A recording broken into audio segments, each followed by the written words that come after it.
Hey everybody, this is Scott Steen, WinnersandWhiners.com, coming to you from the deep in the bowels of the Winners and Whiners Sports and Entertainment Complex to bring you the Saturday edition of the Deep-3.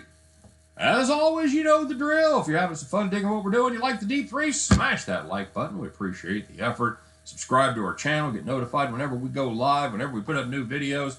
Check out me and Scott every day, 6 days a week, as we do our little show we call Heading Back to the Window, 3 p.m. Eastern, 2 p.m. Central. Check out winnersandwhiners.com, deep dives, predictions, free every game, every single day. Don't forget to sign up as an insider, and then you will get the sides, totals, and prop plays, halftime plays, whatever you want. They got them over there at winnersandwhiners.com, so check that out. And, of course, we want to know what you're playing.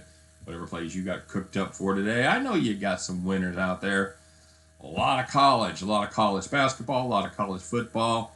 Show me what you got. Put those plays in the comment section. You get them right, we'll give you the shout out. You get enough of them right, and you could be the capper of the day. All right, guys. Well, quick recap of yesterday. I am shooting this video a little early, but we did hit our play of the day as Houston, God damn it, I thought they were going to melt down there in the fourth quarter.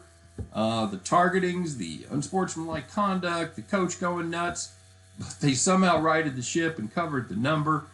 We weren't so lucky on the premium side as we had the under in the Louisiana Tech Southern Miss game. And Southern Miss, good showing there, often showed up out of nowhere. We really had no business beating that, but we were poised to actually win that bet. And the they threw the dreaded La Tech threw the dreaded pick. I'm trying to just loop it over the defensive players, a little screen pass there, and couldn't get it over the defender on third down deep in their own territory. He literally walked into the fucking end zone to beat us on the over. Our other play was the under that we had in the San Diego State game. Congratulations. Look like the Aztecs have found their defense. As we record this, we are still on the right side of it, but it's not looking good. We are one score away from defeat there in the third quarter. So as far as our bet the farm play goes, yeah, that was just absolutely brutal. As what Gordon puts up 28, you can't see, you couldn't see that coming. That was just absolutely brutal. I think I'm checking. I think he was 10 for 12.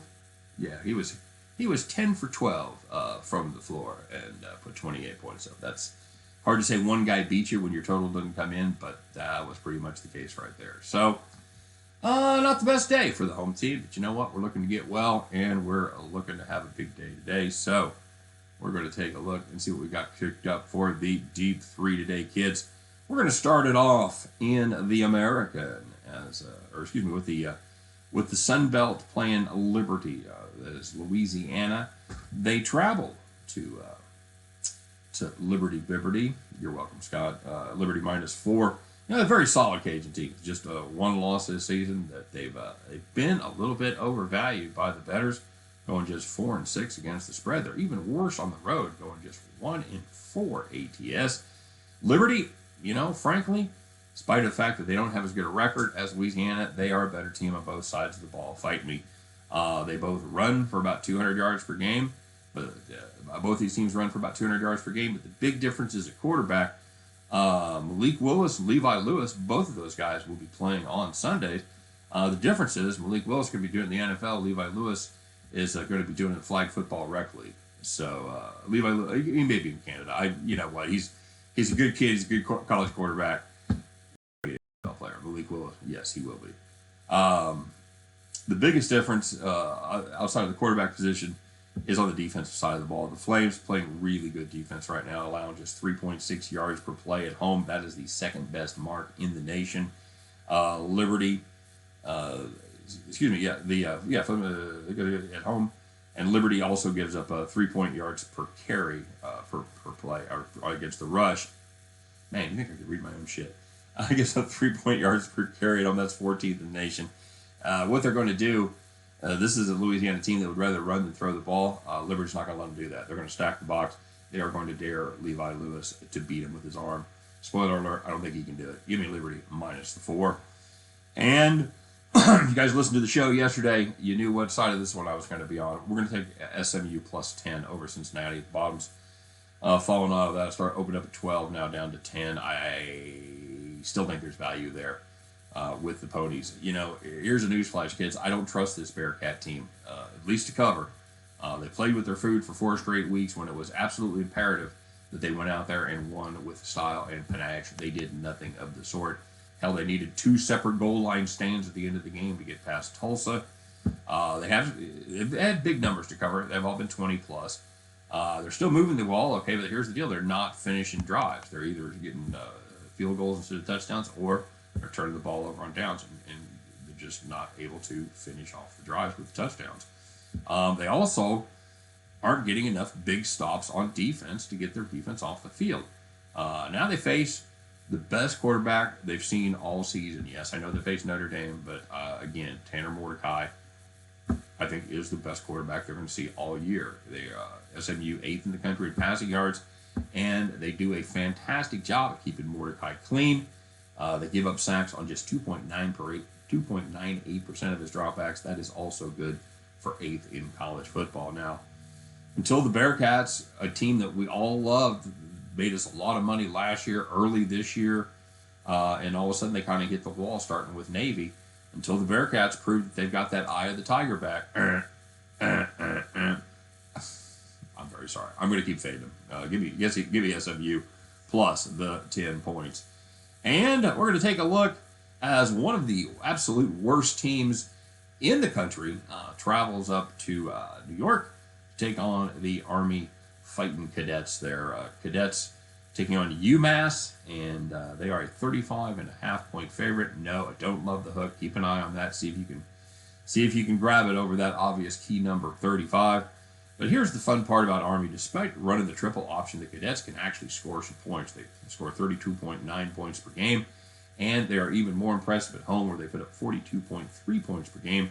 That is good for 10th in the country. As a bonus, talked about this on the show with Scott, they also lead the nation in passing yards per attempt, and honestly, it's not close. They're at 12.2, 2 yards better than Coastal Carolina at 10.2. So, on the other side of the field, the UMass Minutemen, that's about how long you need to know that you're not going to win that football game. They are a mess. They're a mess, especially on the defensive side of the ball. They have a way below average offense. They have a dreadful defense. Only one team gives up more points than they do, and nobody surrenders more points on the road than they do on the road, or rather, giving up 56.7 points per game. Good God. So the big question is, when you play Army, how are they against the run? Well, it's UMass. I'll bet they're fantastic. No, they are not. They are the 5th worst rush defense in college football, and they are the 2nd worst rush defense on the road, surrendering 6 yards per carry. Now, the other question you have to ask yourself when you're looking at big numbers like this, how many times has UMass lost by 36 or more points this season? They've played 10 games. They have failed to cover 36 in 5 of them. This Army team is no stranger to big numbers. They keep piling it on. They can't help themselves. What are you going to do? They're going to slow it down and run the ball? That's what they fucking do. So, Army, they're going to score a ton. UMass will score a little bit, but I think Army, I honestly think Army puts 50 on the board in this one, and I don't think UMass gets into the 20s. Give me Army minus the 35.5 for Army training.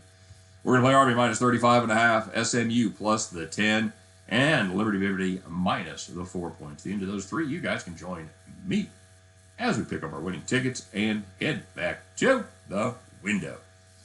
All right, here we go. Take a look and see how everybody did today. T-Train had a question about merchandise. Dude, as I understand it, apparently I'm not in the loop right now because I didn't know this exists, but I saw a tweet from Ben the Pen talking about giving away merch. Apparently we have some merch. So I'm going to make contact here with the powers that be, find out what the deal is, so we can get some merch going. You know, I've threatened to give away stuff for Capper of the Day. Carrot, by the way, you get the fucking first piece of merch, dude. But yeah, I'd love to do it. We could sell it. We could have giveaways. So I just thought it'd kind of taken a back seat, but maybe we can get that we can get that rocking. So thanks for bringing that up. Bronco Devil says, my name is Miller. I'm on my third Kia Soul since 2011. And I once yelled, that's news to me, to Kevin Nealon at a golf tournament. In Cleveland, my coworkers call me Dilbert. Are we related? No, but that's funny. Dude, have you been Googling me? That's funny because I'm a big. We had Kias for a long time. I had a couple different Kias. Obviously, taught you. I wrote for the Dilbert TV show, and I broke into the TV business, writing for Saturday Night Live when Kevin Nealon was doing updates. So, no, dude, we're not related. But that's funny. Okay, so that was. Without further ado, let's get rolling here. Corey Graves goes 2-1 plus 90. Wayne Wagner goes 4-1 plus 290. Chaco TV goes 2-1 plus 97. Sean O'Reilly will be mentioned later. I'm sorry, buddy, I forgot to highlight you. Scott Nowak goes 2-2. He got juiced. And Memmon Frendenberg is currently sitting at 2-1. Has a money line parlay that pays minus 124. As he had Houston, Ole Miss have already hit San Diego State. That game is currently not over yet. San Diego State has a 4-point lead. So, probably a pretty good day for Memmon as well. But your cappers of the day, we had 4 guys with perfect sheets. It's going to be G Money, 1-0 plus 500. He had the St. Bonnie Clemson over. Sean O'Reilly, previously mentioned, 1-0 plus 500. He had the Mavs plus 8.5. Killed that one, snuck by the hook. That's right, baby. Shop those lines.